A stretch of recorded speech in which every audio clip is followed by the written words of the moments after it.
The X Zone Radio Show with Rob McConnell is largely an opinion talk show. All opinions, comments, or statements of fact expressed by Rob McConnell's guests are strictly their own and are not to be construed as those of the X Zone Radio Show or endorsed in any manner by Rob McConnell, Relmar McConnell Media Company, the X Zone Broadcast Network, its affiliated networks, stations, employees, or advertisers.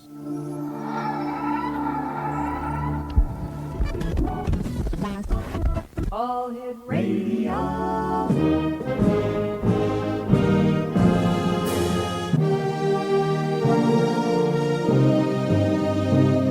Welcome to the X Zone, a place where fact is fiction and fiction is reality. Now, here's your host, Rob McConnell.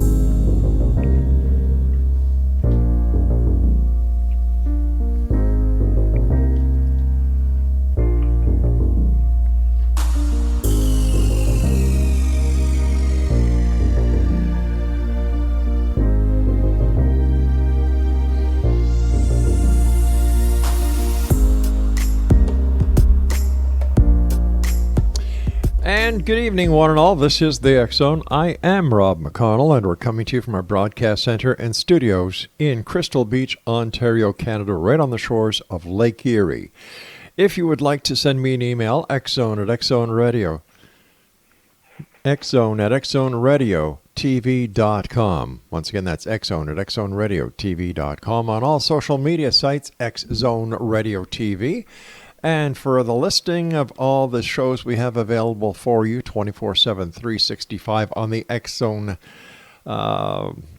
Broadcast Network, visit www.xzbn.net.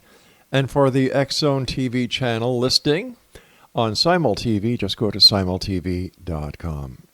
First of all, before I get to my very special guest of this hour, I would like to take this opportunity of wishing you and all your families a very happy Thanksgiving. Now, Thanksgiving here in Canada was last month, but you know, we have so many wonderful friends and listeners in the United States and the U.S. territories that without wishing you a happy Thanksgiving just would not make my year complete. And you, the X-Zone Nation, for the last 30 years, that's exactly what you've done. January 18, 2020, the 30th anniversary of this show, the X-Zone Radio TV show, as well as the very first publication of the X Chronicles newspaper. So thank you very much, X-Zone Nation, for helping us grow and get the message out there that fact is stranger than fiction. Wonderful. Thank you so much, X-Zone Nation. My guest this hour, X-Zone Nation, is a gentleman we've had the pleasure of having on the show a couple of times. His name is T.D. Barnes. He is an author and entrepreneur. He grew up on a ranch at Dalhart, Texas. He graduated from Mountain View High School in Oklahoma and embarked on a 10-year military career. He served as an Army intelligence specialist in Korea and then continued his education while in the U.S. Army, attending 2.5 years of missile and radar electronics by day and college courses at night. TD deployed with the 1st Combat Hawk Missile Battalion during the Soviet-Iran Curtain threat before attending the Artillery Officer Candidate School, where an injury ended his military career. Now, during his extensive professional career, TD was a field engineer at the NASA High Range in Nevada for the X-15, XB-70, lifting bodies and lunar landing vehicles, working on the NERVA project at Jackass Flats, Nevada. He was a member of the Special Projects team at Area 51 for the Central Intelligence Agency. TD later formed a family oil and gas exploration company, drilling and producing oil and gas and mining uranium and gold. Talk about an entrepreneur, my Lord. TD is currently the CEO of Startel, Inc., a landowner, and is actively mining a quarry for landscape rock and gold in Nevada. He is the president of Roadrunners Internationale, an association of Area 51 veterans, and is the executive director of the Nevada Aerospace Hall of Fame.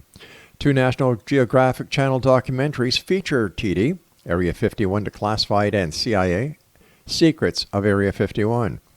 Also, numerous documentaries on the History Channel, the Discovery Channel, the Travel Channel, and others also feature him.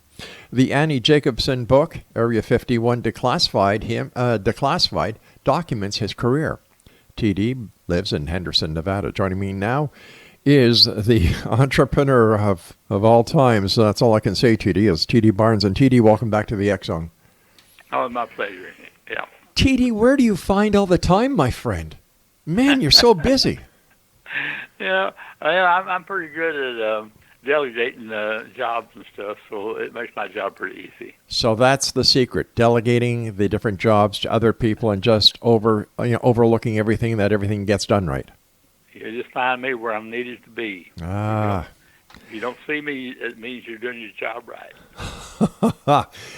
TD, great having you with us. Now, what we did earlier this afternoon, TD, because we knew you were coming on, we sent a notice to the members of the X-Zone Nation asking them if they had any questions that they would like to ask you, because every time you're on the show, we get nothing but listeners from all over the world ask us to thank you the next time you're on the show for coming on the show and helping to remove the veil of secrecy from something that I believe, TD, really isn't secret after all.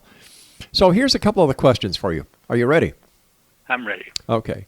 This one is from a gentleman in Nevada. He says, do you still stand by the comments you made about Annie Jacobsen that you wrote years ago?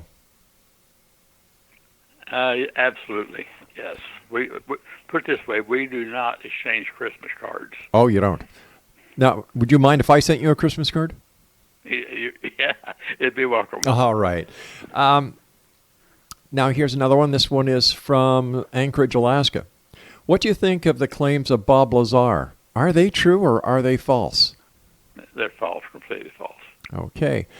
This one here is from Atlanta, Georgia. If there's such a worldwide UFO cover-up, why does Israel's Mossad not care about this subject? And why aren't they all over the secret UFO Roswell medals or what's known now as arts parts? I wasn't aware that Israel was involved in it that much. No. The question is, if there's such a worldwide UFO cover-up, like the UFO community says, Stephen Bassett and the TTSA and Doug DeLong and crew, if there is this cover-up, why doesn't the Mossad care about this? First of all, I'm not aware of any cover-up.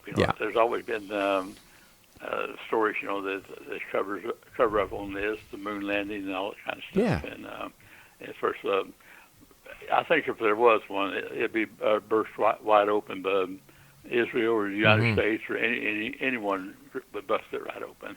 I use this analogy. If the President of the United States cannot have a sexual encounter of an oral kind in the White House, the most secure building in the entire world, without the world knowing months later, how in the name of heaven are you going to hide a crashed UFO and dead and living aliens? I mean, other than the ones that come from Mexico.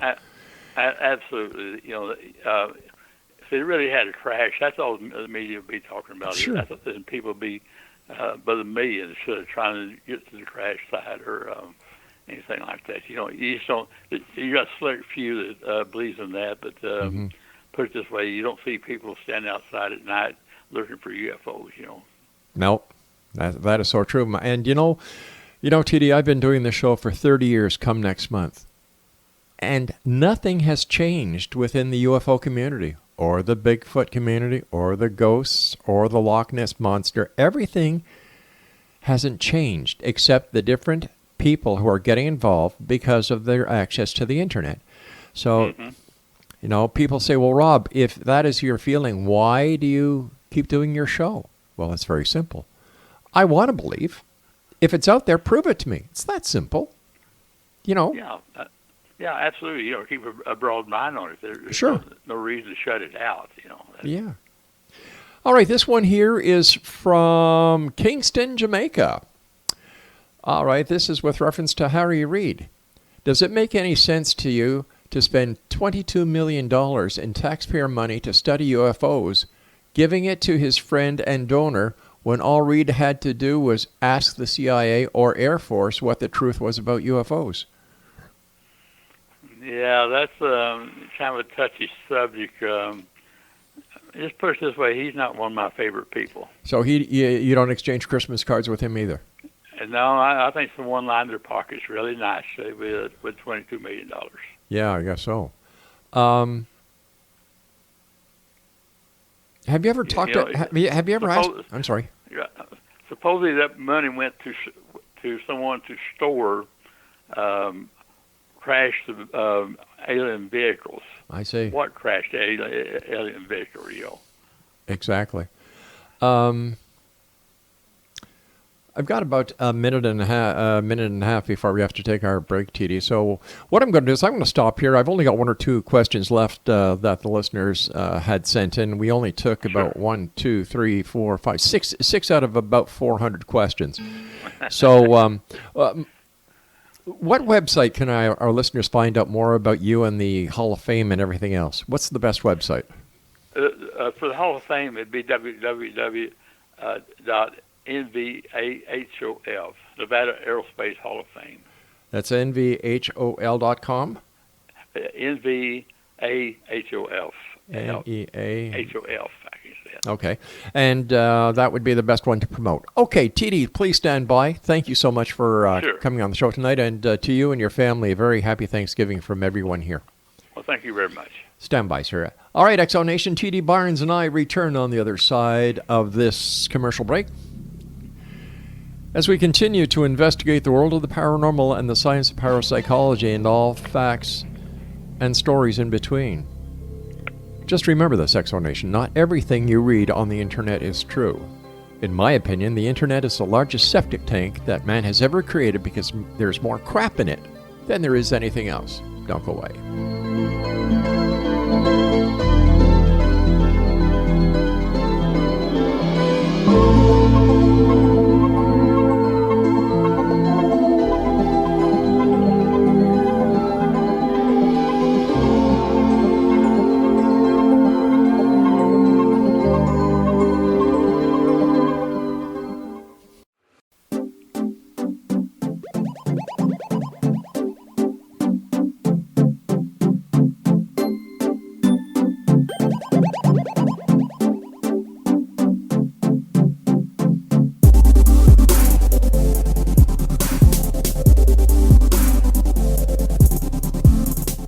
And welcome back, everyone. This is the X-Zone, and I am Rob McConnell. T.D. Barnes is our very special guest this hour.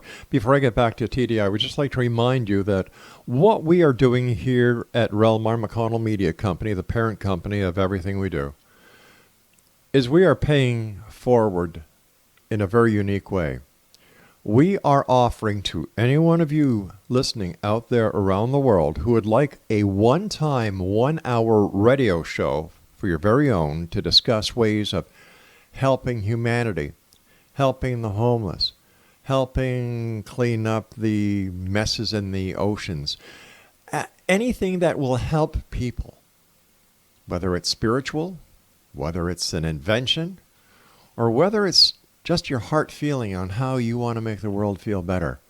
We will give you a one-time, 1-hour radio show that we are going to be putting on a brand new network that we formed just for this idea called For the People Broadcast Network. There is no cost whatsoever. We will produce your show. We will edit it.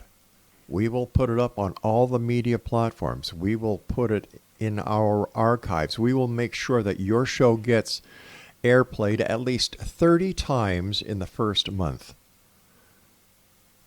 No catch whatsoever. We will also give you a full-page ad in the X Chronicles newspaper. No catches, no cost to you whatsoever. This is our way of trying to pay it forward for all the help and all the people that we've had over these past 30 years who've helped us to get the message across that we try and do so desperately each and every night here in the X-Zone. Nothing has changed in my heart since I started this airing of this show 30 years ago to make a positive difference in one person's heart each and every night. So from me, my wife, the members of the Relmar McConnell Media Company, and all our affiliates, all our subsidiaries, thank you. Thank you for helping us to get where we are today so that we can bring the messages, the truth to you, the listeners, with having guests like my guest tonight, T.D. Barnes. And T.D., always great talking to you. When we were during the commercial break, I was chuckling about what you said about, sending Annie Jacobsen a Christmas card. How different was what you said to her in the book compared to what was actually published? She was go ahead, sorry. No, sir. She was fairly accurate throughout most of the book. She interviewed the people, and it was. We thought we were going to have a great book. That would be, you might say, the Bible on what happened at Area 51. And then she decided that something would sell better. She added the bit about the aliens and all that kind of stuff, and she just totally threw us under the bus. And they when she on the last chapter, the rest of it was good. We had no problem with that. But of course she made a few million off of it by putting that kind of stuff out there.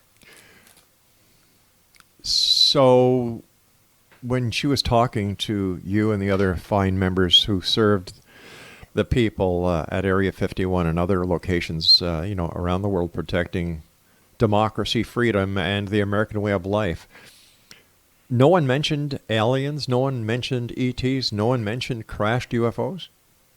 Not at all. What really hurt us, we took her back to CIA and CIA headquarters and let her tour that, and we did a 10-day, you might say a legacy tour, where we went to all the agencies in Washington, all the, the DIA, CIA, you name it, and she got to tag along, and we were getting panel discussions. Like we're talking tonight, this is something that once the CIA started declassifying this stuff, they wanted us out. So we do talks at universities and places like that, just to get the story out that what really went on at Area 51 while the CIA was there. And anyway, she got to see all of that. We introduced her to the commanders and a lot of top people, and then all that went well until she got the last chapter when she decided that we were modifying handicapped children out there and all that kind of stuff. Lord. And she's still saying that's what really. I listened to her the other day, and she was telling how we would take handicapped children out to Area 51 and modify them, and put them and then put them in a craft and let it crash somewhere and make the Russians or someone thinks that something was out of space. Based on the extensive knowledge you have as a contractor for a former contractor for the CIA, having worked extensively at Area 51 on such great projects as the X-15 and the XB-70, I believe. Right. Where did the myth about UFOs ever come from, and the myth of the crashed craft and the reverse engineering? Where did this come from? I can tell you exactly. CIA is the one that formed Area 51, and everyone that worked out there, including the Air Force, worked for the CIA. And then they started in 1955. 1979, the CIA turned it over to the Air Force. Up until that point, no one had ever heard of Area 51. There was no UFO stories or anything. The minute the Air Force took over, the word got out there was the Area 51, and then everybody's imagination started running wild. What in the world has the CIA been doing for 20 years that we don't know about? And that's where the UFO stuff started. Of course, we couldn't deny it or confirm it. We just had to take it, and it's just that's what started it. To your knowledge, what do you think happened, or if you can even talk about it, what do you think happened in 1947 at Roswell, New Mexico? I think it was probably a balloon project, more or less, like they've talked about, or even some kind of a prototype. We were back then. Northrop was already experimenting with the flying wing, and we, it's a possibility that we crashed a prototype or something there, but we've never believed that it was a saucer or anything like that. Something that's been very popular these days on the internet, is the gun camera footage that was taken by a craft from the Nimitz, and how this all led up to the article being written by the New York Times and then Tom DeLonge and To the Stars Academy and that crew. I'm sure you've seen the footage. Yeah. Okay, now this is what I believe it is. Okay, and then if you'd like to comment on it, that would be great. I believe that what they photographed was an experimental craft or a top secret craft that had been under development by the U.S. on a project that was totally high security, highly classified, and it was being tested. And I believe that the part of the story that is not getting out there is that there were parts of the U.S. Navy that knew exactly what was going on. That's what I believe it is. I've got a pretty strong theory on this myself. This is speculation, but first of all, it came from just one Navy system, a new system that they were trying out. And first of all, I think that the video was probably leaked, and it embarrassed them. And but it's not, in 1960, that's where I first got involved with the CIA. Is we were getting ready to develop the A-12 out at Area 51, a Mark III plane, to replace the U-2. And we knew that the Soviet Union, the radar, Russia had a new radar, the Tall King. And we need to know if it would be able to track the A-12 and shoot it down. And they moved one to Cuba. And so Project Palladium, this is declassified. Right. CIA initiated Project Palladium, where we had a ghost plane flying, full electronics, we fly it at Cuba, and they turn on the radar, and we created a ghost plane, or maybe 20 ghost planes, electronic planes, would answer their radar. But then we'd have a submarine out in the ocean that would release balloons of different sizes that had metallic cubes in them, and we were trying to determine the strength of the radar. How small stuff can it track, and that sort of thing. And but even in the 1960s, we were spoofing radar, and I think that's exactly what happened here. Is they were testing this new system they got. Let's see if it will work, and they used some of their spoofing on it, and the spoofing worked. Yeah, it was picking up stuff because we know we electronically create ships and create planes all day long. That's no telling what you can do now, because we did that back in 1960. But creating an electronic image that would turn up on the radar of the aircraft carrier group as well as on the fighters, how would the electronic image create something that the pilots would actually capture on their gun cameras? Now, just think about that for a sec. We're going to be back after this commercial break.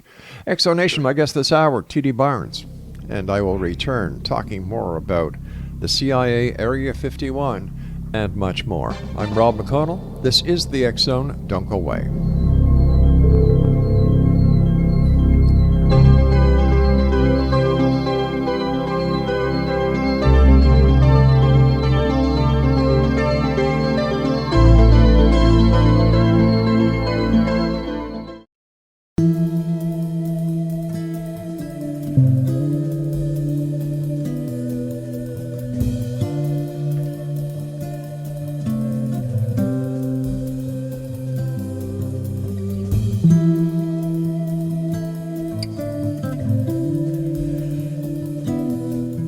Welcome back, everyone. T.D. Barnes is my special guest. His website is nvahof.com.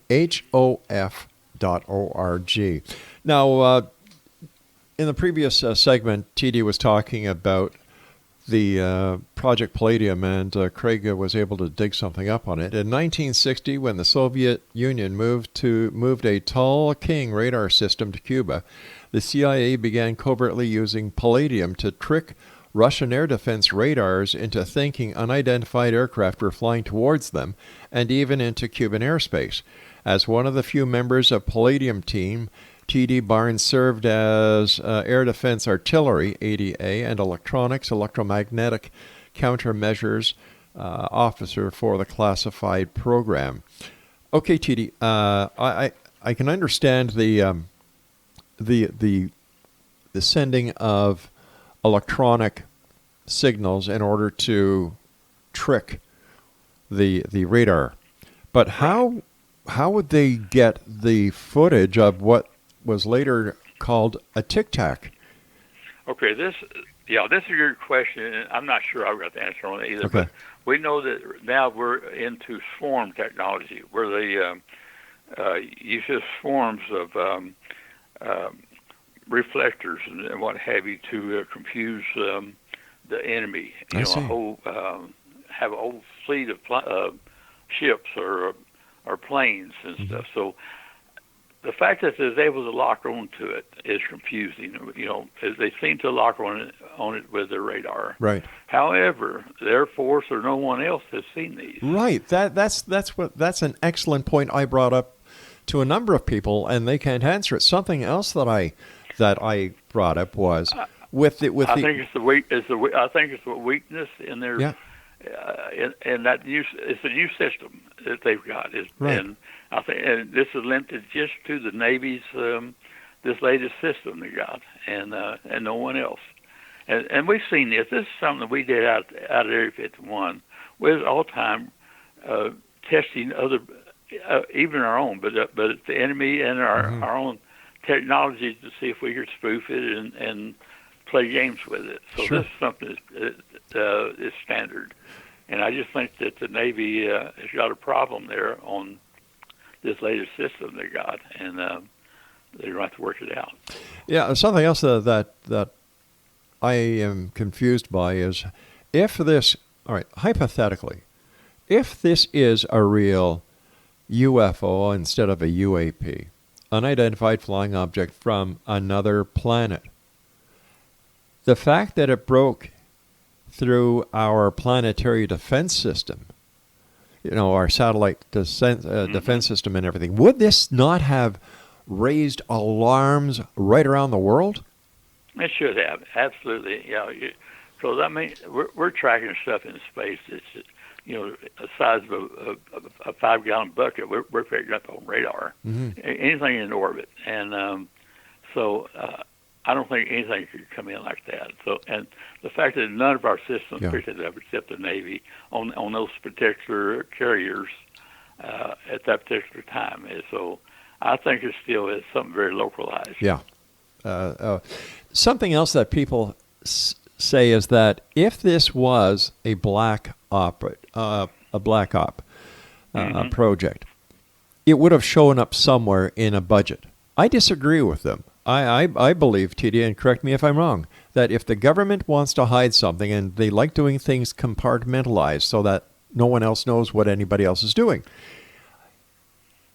I think that it would be very easy for them to come up with a black budget for something like this that would not be able to be tracked.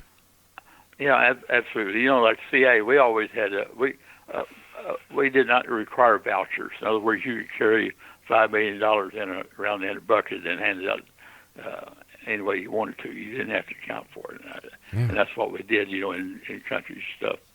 And but a good example of this is the Aurora. Everybody talked about the Aurora this year. Well, what happened there is they did see a proof of concept platform that we were testing out at the area. And someone got to looking on the books and saw where money had been appropriated for a project called Aurora. So, they put two and two together, and that's what they were seeing was the Aurora. Wow. The truth is, the Aurora was nothing but wanting to build a B-2 bomber. They got way, way over budget. So the only way they could finish the B-2 bomber was create another project to appropriate funds under. Wow. So they came up with a project called Aurora, and had to appropriate funds for that they actually use on the B-2 bomber. Another example of how things get taken out of proportion in the UFO community is that you know about Pegasus launches. I know about Pegasus launches. Mm-hmm. But there are so many people, and I'm talking about some of the top people who claim to be experts in the UFO field, have never heard of a Pegasus launch. Yeah, I know it. Exactly. You know, the best example that I give of a Pegasus launch was the launching of the X-15. Mm-hmm. You know, and why people cannot understand that, number one, if you're looking at something you don't know what the heck you're looking at, it's just part of a puzzle. I, for one, feel that my need to know what the government is doing in order to protect me, I don't need to know it. I really don't. I don't think that I have the right to question how my government or any other government that works in conjunction with any other government to maintain world peace. We don't need to know. Like there's something that we're talking about. Use stealth for example. Mm-hmm. Stealth doesn't work necessarily by itself. There's a lot of other background stuff that's going on in along with your stealth. And the only F-117 mm-hmm. that ever got shot down is because the system was down that supports the stealth. And we just got a lot of stuff that we deploy on the battlefield if we had to confuse the enemy, and just like what was talked about on Palladium. And there's just stuff out there we just don't have any idea what it is. What did you think about the storming of Area 51 a couple of months ago? Yeah, Fox News called me on that. The minute they started talking about it, and wanted me to say why they shouldn't. I said, well, the first thing, besides, someone getting hurt out there or getting captured, I said, it's not going to be trespass. Mm-hmm. They go in there and say, if they're on foot, they might put them in jail, but if they're in a vehicle, they're going to blow them away. Right. That doesn't work anymore. But I said the biggest thing of it is going to be the lawsuits. I said, all the people coming out there, whoever organized this, whoever approves the permits, anyone that gets hurt is going to sue the dickens out of them. And that's exactly what happened. The lawyers lined up right now. We got lawsuits going like crazy. And that's what I predicted. I said, the people they think it's fun and games, but wait till they really start doing it. A lot of liability comes out of something like that. Yeah, it boggles me why people look at a sign that says no trespassing and they still want to go through because they think they know the truth, and they know very little at all. Another hot topic in the news, TD, that I'd like to get your opinion on is Doug DeLong and his gang at the Stars Academy. You have to clue me in on that. Okay, what that is, Doug DeLong, the former lead singer of a group called Blink 52, I believe, is a self-proclaimed UFO expert. And apparently members of the inner sanctum of the government have left the government and working with him on exposing the truth about UFOs, that the government and members of a very select few within the Pentagon are responsible for, including the leaking of the video footage from the Nimitz aircraft carrier group. Mm-hmm. Yeah, I don't know much about that. I knew there's something going on there, but I'm not knowledgeable in that. If at all, what do you think a reason would be for the government to deny the existence of extraterrestrial craft and extraterrestrials, why would they, if they were real, deny the fact that they were here? In your opinion, this is just a hypothesis. I don't think they possibly could. You know, that's something the government leaks like a sieve. You know, they couldn't keep a secret, and so I don't think there's anything there to deny. You know, and I talked to, in fact, just this last week, when we had our Hall of Fame thing here, we had a lot of CIA people here, and our guest speaker was Dr. All right. Roadrunners. What we're going to do is we're going to take our final break here, TD, because I don't want to interrupt you as you're telling the story. And Exonation, TD Barnes is our special guest, a great gentleman who has served his country, in my opinion, above and beyond the call of duty, along with the other people that he worked with at Area 51 and all the other members of the armed forces. If you'd like to find out more about TD, what he's up to these days, visit nvahof.org,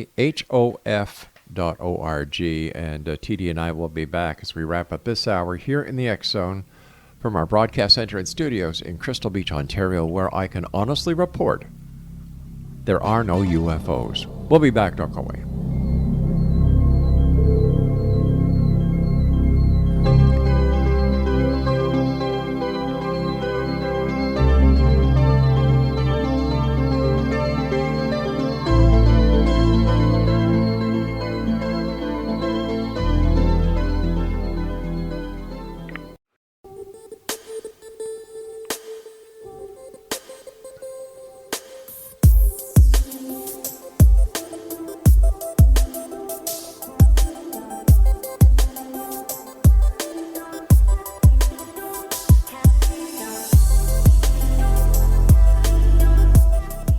Exonation, TD Barnes is our special guest this hour, and if you'd like to find out more about TD, the website is nvahof.org.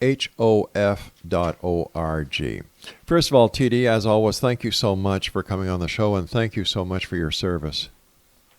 I appreciate it. Before we went to the final break, TD, we were talking about a group that got together at the Hall of Fame, and amongst those were members of the CIA, and I believe you were saying that one of the keynote speakers, or a speaker, was with the CIA, and that's when we had to go to our commercial break. So can you continue that? Yeah, that was our guest speaker this year was Dr. David Robards. He's chief historian for the CIA. Right. And Dave and I go back a long ways. We've worked together for the last 15 years or so, and we've done presentations all over the country and talk like this. And I go back to the agency about every 2 or 3 months, and usually take a pilot back with me or some engineers or something. And we go back there, and we, you got an air branch. We go usually visit with the air branch. You just sit, go in a room and just talk. And first of all, the subject UFOs never ever comes up. I mean, no one, you just never hear it in our groups. But we talk about it, the past and the future. But that's a subject that just never comes up. And I they have asked Dr. Robards different ones about the UFO thing, knowing that people ask questions about it, and they say it's just nothing there. They don't spend their day, thinking about UFOs. I'm sure they have bigger and better fish to fry. Yeah, but that's something that never comes up in our conversations when we all get together. Just like this last week, we had people from the agency. We had people, airmen from 4 different Air Force bases were there, and just a lot of had Lockheed people. The vice president was there, and no one talks about UFOs. We talk about the planes and stuff, and but the future. We do a lot of talk about the future. But nothing there about the UFOs. Having heard you say that, I now have a better understanding why you and the other members who were part of Annie Jacobsen's book were so upset with her when she kind of threw you all under the bus with her final chapter on ETs and what was going on with the alien connection at Area 51. Yeah, I was there when Nightline was interrogating her about that, and she said, "Well, I had had a source that told me the story. And they questioned, you had one source? Yeah. They said, well, don't you think you should have got at least one or two more opinions? And she said, no, I'm a reporter. All of a sudden she wasn't an author. She became a reporter. She said, this guy told me that, so I'm going to use it. And just simple as that, just because he said it. Well, I knew the guy that told her the story, and she kept bugging him, give me something juicy, give me something juicy. And to get her off his back one day, he just told her, just a yarn, you might say. Right. And she knew it wasn't true, but because he said it, she said, I can use it in my book. And that's exactly what she told Nightline. She said, he said it, so I'm going to use it. And that's what she did. But a reporter usually uses more than one source to vet a story. Exactly. Yeah. But we just felt betrayed by her because what she's saying is that we did that. We modified kids and handicapped people, everybody out the area, and she's still saying it. It's even gotten worse when you listen to her interviews that she does now. She talks about it. She goes into detail. How we enlarged their eyes and reshaped their heads, and she's lost it. It certainly does sound like that, Dee.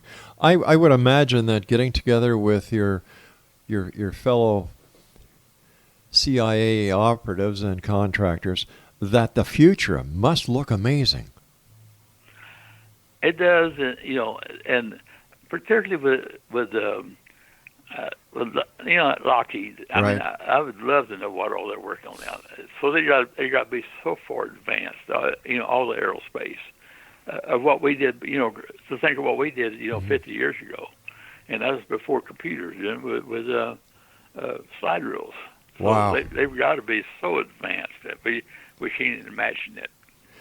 I still cannot believe. Well, I believe it, but I have a hard time fathoming how the moon landing took place with the knowledge and the experience and the computer systems that they had back then. Apparently, the onboard computer on the command module was no bigger than today. It was less powerful than today's home computers. Yeah. Oh, yeah, much. And just like stuff we used on the X-15 and putting guys into outer space, we were using the World War II vintage radar, and that's exactly identical to what the Russians had that were tracking our U-2 planes. And it amazes me what we was able to do with so little back then compared to now. How do you deal when there are people who, to this very day, believe that America did not land on the moon, that it was all part of a hoax?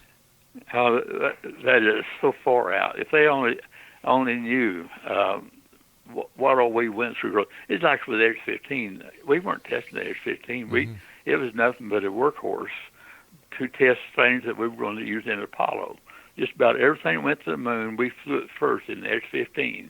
Your hydraulic systems, just about any component that you're going to use on the Apollo, it was tested with the X-15. And sometimes they worked and sometimes they didn't. And that's what made the program so interesting for me, because it was almost every flight was a nail biter, if you're going to work or not, that sort of thing. It must have given you an unimaginable feeling of pride and being part of that great accomplishment that put our very first astronauts onto the lunar surface, knowing that you, T.D. Barnes, was part of that. Yeah, when we get ready to do the MiG programs out of the area, we exploit the Soviet MiGs.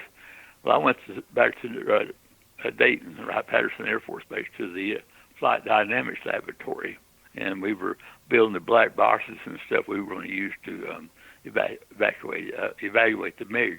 Mm-hmm. And the Apollo 1 space capsule was in the same building that I was in, and they were putting it through integrity tests. They had it in a shaker. They shake it day and night, vibrations. And then they had a big old oven. They'd put it in, and they'd change the temperatures abruptly, go up to, very high temperatures. and just to see what all went into that program before they we actually put the man on the moon, you know. And then we were doing the lunar landers here in Nevada and down at Edwards Air Force Base, and the thing's real. You know, we did it, and I can't see how anyone could believe that we did not. You know, I've gone over interviews that other people have had with you. I've read the manuscripts. I've read everything I could about you, TD. And this is a question that I feel compelled to ask you. Based on everything TD Barnes has done over the years, what is, in your opinion, the highlight of your professional career? I think it was on the Area 15 program. What we were doing on it. So, quite frankly, a special project at Area 51 was very, very boring. Actually, coming off of the NASA high range. To give you an example, you know, back then we didn't have near all the projects you got going now. Yeah. And we were doing the CIA was very involved in stealth technology, and we put a prototype on the pole out there, the pylon, and look at it, and then do a printout of what the signatures, the radars saw on it, and then whoever was doing it would take it back, and we may not see them again for 2 or 3 months, and we're sitting out there waiting on them to come back. There just really wasn't a lot going on. Whereas on the X-15 program, we had a flight almost every day of something or other, either the lifting bodies, the Aerospace 70, or even the stuff out at the Area 51. We were privileged there at the tracking station I was on. It was part of what we call the Seven Sisters, and it was actually involved in what was going on out at Area 51. Fascinating life, fascinating stories. Let our listeners know a little bit quickly about the Nevada Hall of Fame, Aerial Hall of Fame. Yeah, we started. We had our 10th annual event just last week, and we were part of the Nellis Air Force Base Air Show. We had a booth out on the flight night at Nellis, and then our theme this year was the U-2. We inducted Jerry Powers. Oh, yes, yeah. And then we inducted 2 CIA U-2 pilots, and then Tony Bravacca, who was Air Force. We trained him at the area. And then we inducted into the Hall of Fame the 14 that got killed in a C-54 crash on Mount Charleston here in Nevada on the way to Area 51 for the U-2 program. All right, I hate to do this to you, my friend. I'd love to have you back on in the near future before Christmas if you can fit it into your busy schedule so we can continue this dialogue, getting the truth out there. TD Barnes, thank you ever so much for being with us. It's always a great pleasure to talk to you, and once again, thank you for everything you've done, TD. It's my pleasure, and I wish all your listeners happy holidays. Take care of yourself, my friend. And Exonation, please visit www.nvahof.org. My guest this hour has been TD Barnes. I'll be back on the other side of this commercial break with the news. Don't go away.